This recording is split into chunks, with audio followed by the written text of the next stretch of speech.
Give the call to the member for Canberra. Thank you, Speaker, and welcome Sage, the younger member for Canberra. My question is to the Minister representing the Minister for Women. What actions has the Albanese Labor Government taken to grow women's super?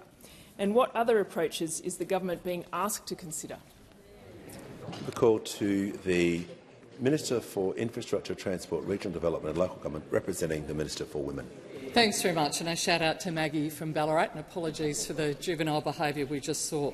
Can I thank the member for Canberra for her question, and particularly I want to acknowledge her for the work that she does in this place, both advocating for her constituents but also advocating for women, while she balances work and family life. It's a really familiar story. Striking the right balance between work and family is something that families across the country have to do each and every single day. Every family will make the choices that are right for them, and that choice shouldn't come with a financial penalty on top. Caring now shouldn't mean financial insecurity in your retirement. Missing out on super to have kids adds up, and on average, women approaching retirement have 26% less superannuation than men of the same age.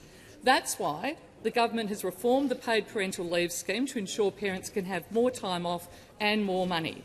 We've also expanded paid parental leave to 6 months, and as of July last year, parents received superannuation on their paid parental leave. It is a crucial reform, and it will matter for women in retirement. It will help close that super gap between Australian men and women. It is great news for families, and it's just one of the ways we're supporting women and their superannuation. We're reforming the low-income super tax offset to support low-income women to save more for their retirement.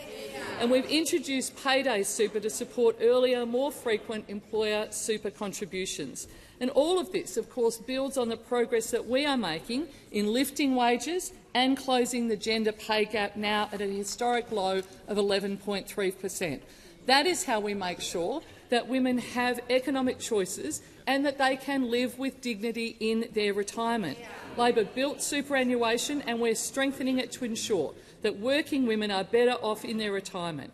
But in the last week alone, we know we have seen the Liberals, the Nationals and One Nation again go back to form and threaten the existence of superannuation.